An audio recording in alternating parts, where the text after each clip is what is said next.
नमस्ते जी। 15वीं श्रव्य कणिका ऋग्वेदादि भाष्य भूमिका महर्षि दयानंद जी सरस्वती द्वारा लिखित यह ग्रंथ, जिस पर विस्तृत भाष्य किया है भूमिका भास्कर नाम से स्वामी विद्यानंद जी ने, इसी पुस्तक की अवतरणिका हम आपके सामने सुना रहे हैं।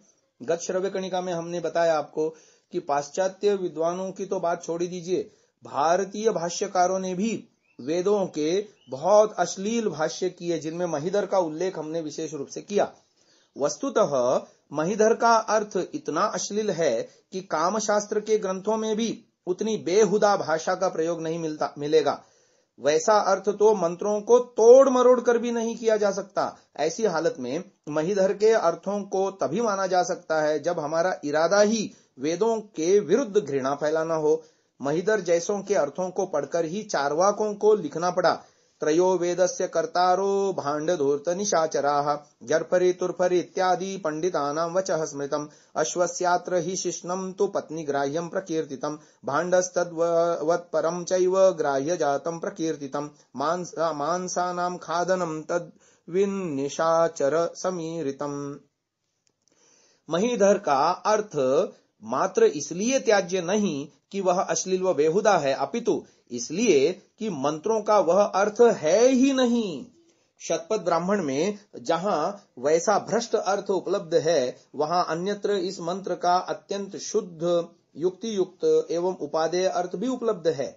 इससे विस्पष्ट है कि मांस भक्षण, मदिरापान, पशुबलि, गुप्तेंद्रिय पूजन आदि आसुरी प्रवृत्तियों का ब्राह्मण आदि ग्रंथों में प्रक्षेप कर डाला और फिर उन्हें वेद की संज्ञा देकर अपनी मान्यताओं की वेद के नाम पर पुष्टि कर दी गई। क्या वेद इसी प्रकार के कुकृत्यों का प्रतिपादन कर सकता है भला? यदि इसका उत्तर हाँ में है, तो बुद्ध जैसे पवित्र हृदय महात्मा के स्वर में स्वर मिलाकर लोग यही कहने को विवश हो जाएंगे कि हम ऐसे वेदों को नहीं मानते। परंतु इसमें वेद का दोष नहीं है, दोष उस ऐनक का है जिसमें से देखने पर सब हरा ही हरा दिखता है। इसमें संदेह नहीं कि सायणाचार्य ने अपने समय में वैदिक साहित्य में महान प्रयास किए, वेदों, ब्राह्मण ग्रंथों तथा आरण्यकों के भाष्य किए, अन्य अनेक विषयों पर भी बहुत से प्रौढ़ ग्रंथ लिखे या लिखवाए। उनके वेद भाष्य में व्याकरण आदि का प्रयोग पर्याप्त मात्रा में मिलता है। सायणाचार्य के इस प्रयास के लिए हम उन्हें साधुवाद दिए बिना नहीं रह सकते, परंतु मूलभूत धारणा के भ्रांत होने के कारण उन्होंने स्वयं ही अपने किए कराए पर पानी फेर दिया।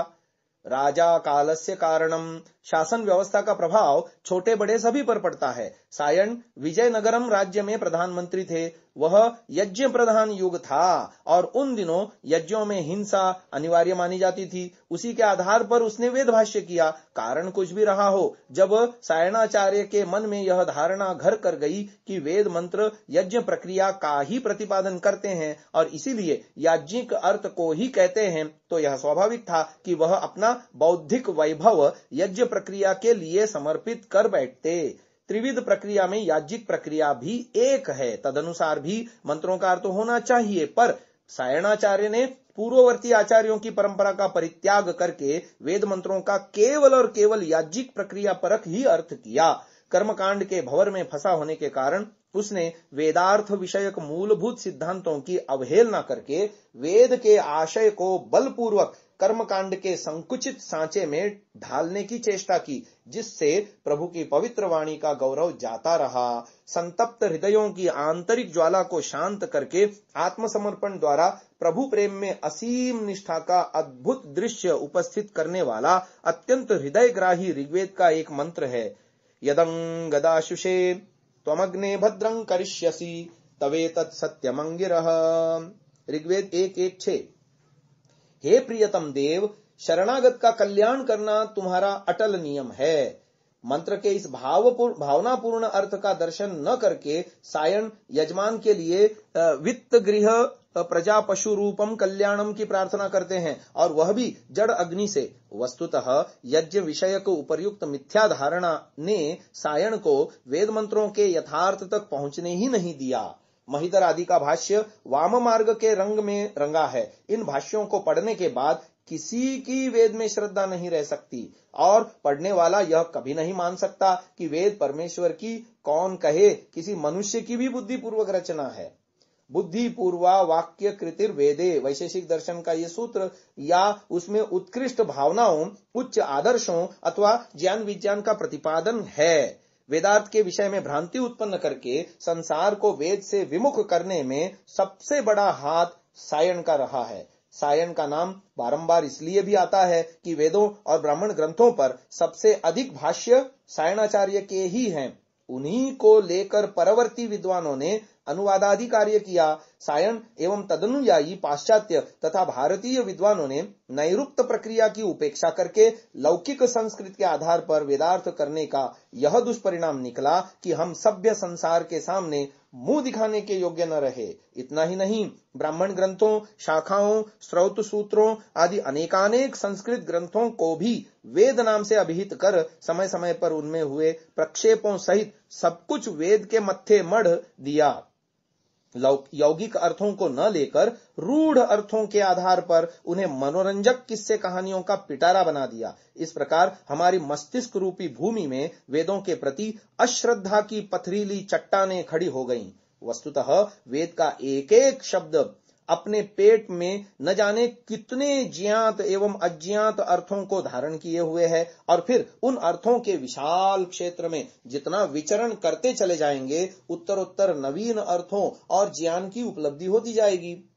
स्वामी दयानंद ने स्वतंत्र रूप से प्राचीन पद्धति को लेकर वेदों को खोलने का प्रयास किया है। प्राचीन ऋषि परंपरा वेदों को वेदों से देखती थी। ऋषि महर्षि तपस्या पूर्वक तर्क ऋषि के आश्रय से स्वतंत्र दृष्टि से वेदों को देखते थे। जैसे धातु पाठ में एक धातु से दूसरी धातु का अर्थ अनायास जाना जाता है, उसी प्रकार एक वेद मंत्र दूसरे वेद मंत्र के अर्थ को खोलता जाता है। जैसे धातु पाठ में अस भुवि है तो भू सत्तायाम अपने आप जाना जाता है, इसी प्रकार वैदिक शब्द हमारे सहायक रहेंगे और एक मंत्र दूसरे मंत्र का अर्थ खोलता जाता है। किंतु तपस्वी ऋषि ही यथार्थ वेदार्थ खोलने की दृष्टि रखते हैं। हृदा तष्टेषु मनसो जवेषु यद ब्राह्मणाः संयजन्ते सखायः, ऋग्वेद 10:71-8, जिसकी व्याख्या निरुक्त 13 में ये वेद मंत्र में इसकी पुष्टि हो रही है। इसलिए वेद के यथार्थ स्वरूप को जानने के लिए तपस्या तथा तर्क ऋषि की समाराधना दोनों समान रूप से आवश्यक हैं। स्वामी दयानंद में दोनों ही अद्भुत क्षमताएं थीं, इसीलिए वह वेदार्थ का साक्षात्कार करने में समर्थ हुए। सायण आदि के भाष्य यज्ञ परक हैं। यूरोपियन विद्वानों के भाष्य सायण को आधार बनाकर विकास परक हैं। ऋषि दयानंद के भाष्य निरुक्त परक हैं, इसलिए उनके भाष्य में अनेकार्थता है। रूढ़िवाद में इंद्र स्वर्ग में रहने वाले देवताओं का राजा है, इससे अधिक कुछ नहीं। किंतु नैरुक्त की पद्धति के अनुसार इदि परमेश्वर्य, जिसमें ऐश्वर्य हो, वह इंद्र है। ऐश्वर्य के कारण इंद्र का अर्थ परमात्मा भी हो सकता है, द्युस्थिति सूर्य भी हो सकता है और पृथ्वीस्थ राजा भी। यह दिशा निरुक्त ने दे दी। निरुक्त में कहा, एकार्थम अनेक शब्दमित्येतदुक्तम अथ यान्यनेकार्थान्येक शब्दानि तान्यतोनुक्रमिष्यामः। अनेक शब्दों का एक अर्थ होता है और एक शब्द के अनेक अर्थ होते हैं। बहवर्थाः धातवो भवन्ति, महाभाष्य 1:3-1। इसका अभिप्राय यह है कि इंद्र, मित्र, वरुण ये अनेक शब्द तो हैं, परंतु इनका अर्थ परमात्मा, सूर्य, राजा आदि सब हो सकते हैं। इसी प्रकार गौ यह एक शब्द है, परंतु इसका अर्थ गमनशील होने से यह पृथ्वी, गाय, वाणी, किरण आदि का वाचक है। ऋषि दयानंद ने इसी शैली को अपनाया। इसी कारण उनके वेद भाष्य से वेदों का सर्व ज्ञानमय होना प्रमाणित होता है। वस्तुतः निरुक्त निघंटु का भाष्य है। निघंटु और निरुक्त दोनों का मूल वेद है। वेदों में प्रयुक्त सभी पर्याय पदों को क्रमबद्ध कर लिया जाए और निरुक्तियों तथा नामों के साथ साथ निरुक्ति बोधक क्रियाओं को भी एकत्र कर लिया जाए, फिर उनकी पुष्टि में उन्हीं वेद मंत्रों का संकलन कर लिया जाए तो वैदिक निघंटु और निरुक्त दोनों तैयार हो जाएंगे। इसी कारण कहा जाता है कि वेद का वास्तविक अर्थ स्वयं वेद से ही जाना जाता है। स्वर्गीय पंडित ज्वालादत्त शर्मा विद्वान पुरुष थे। वर्षों स्वामी जी के पास रहे। उनके शिष्य भी थे। वेद भाष्य लिखने में स्वामी जी के सहयोगी थे। प्रसिद्ध वैदिक विद्वान आचार्य नरदेव शास्त्री वेद तीर्थ ने उनसे पूछा कि स्वामी जी वेद भाष्य कैसे करते थे। पंडित जी ने इस विषय में जो बातें कही हैं हम आपको कल की श्रव्य कणिका में सुनाएंगे। आज इसको यहीं विराम देते हैं। ओम।